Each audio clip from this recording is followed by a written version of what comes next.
This is week 6 of Church History 1, and this is our second video, and we're going to talk for a few moments about the Great Schism, the division between East and West. The Roman Catholic Church and the Eastern Orthodox Church took place in 1054, and once again, this is not some of the most edifying material for us to consider.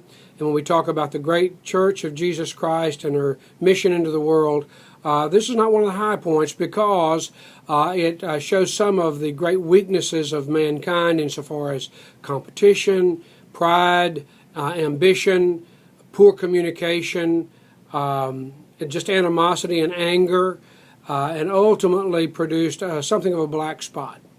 The Great Schism between East and West. Now, when we consider from the broad picture church history, there are several major turning points. The Council of Nicaea in 325, the conversion of Constantine later on, the posting of the 95 Theses by Martin Luther, the rise of the great missionary movements of the 1800s, the Pentecostal outpouring.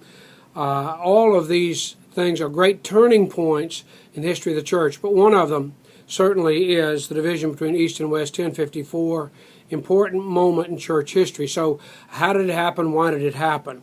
I'm going to give you a few details that go beyond Shelley's book so you can better understand what's taken place. Now, back from the days of Tertullian and Clement of Alexandria, there have been basically two philosophies that have been operating in the church. One from Tertullian and from the West would be more what would be called legal. It's based on a lawyer approach to Christianity, and it deals with righteousness and things of that sort. In the East, Clement of Alexandria, largely philosophical. And so there's just a basic difference in the way they approached the church. The attitude toward paganism in the West was confrontation. They were very confrontational, argumentative, whereas in the East it was more of communication and let's talk about it. In the West there was a tendency toward action. Let's get the job done. In the East there was a tendency toward reason, truth, discussion, and so again, these are just a few of the differences. Major differences in the way Christianity was approached from East to West. Now, also there's the language issue because Latin is in the West, Greek is in the East.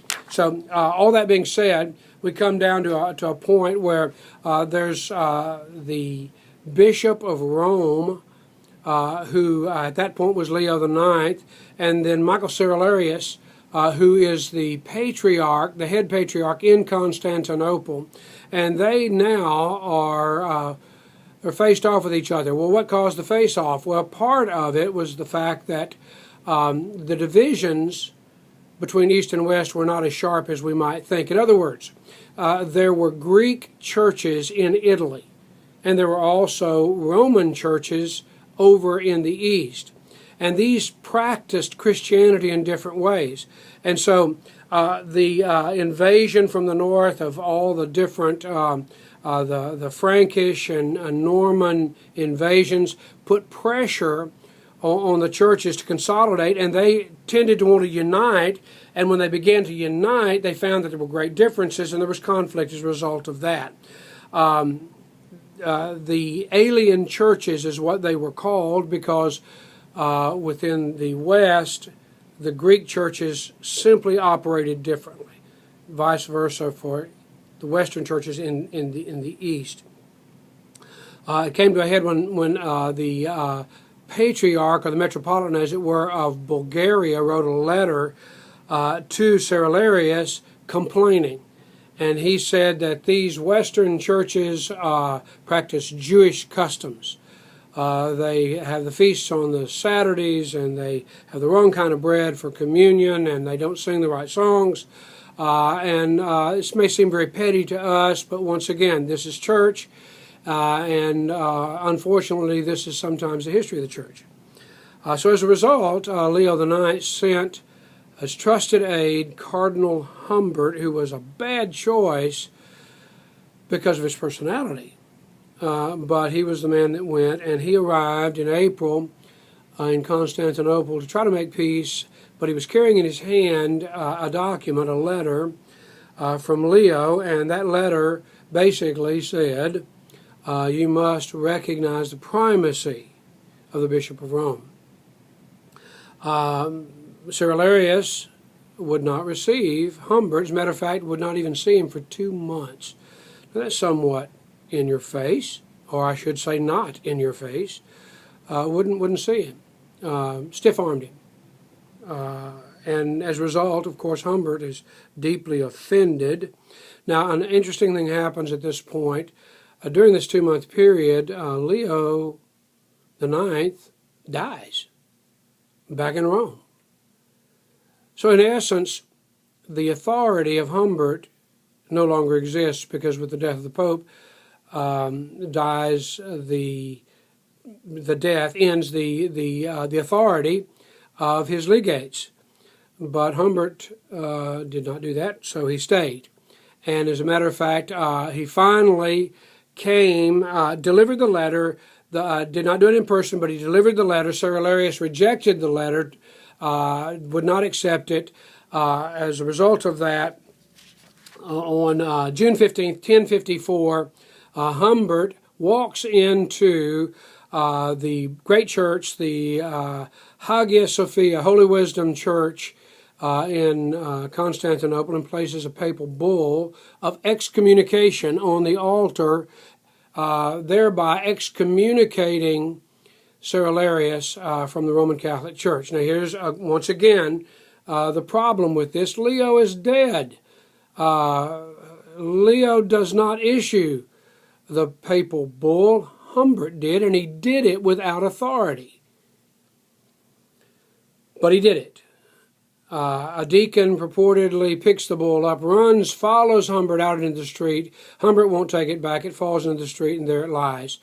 Something of an indication of the state of things at that time. Everything is miscommunication. It ends up lying in the streets. I'm reminded of the word from Jeremiah, which says truth has fallen in the streets, and that's basically what happened at this time. As a result, Cerularius takes the excommunication into hand, acknowledges it, even though Leo is dead, and promptly excommunicates Leo. And he says, I have the authority to do the same thing, and so the East divides from the West, and there you have it. And it does not come back together until, as a matter of fact, let me get the date here. It was revoked, I think, in 1964. Finally, these excommunications were revoked.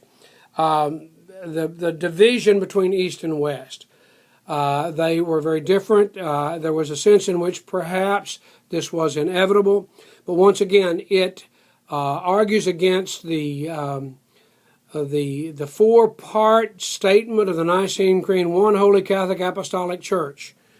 Surely it's apostolic because it ascribes to apostolic succession. We can't say much about its holiness. The Catholicity is now hurt and the unity is dead.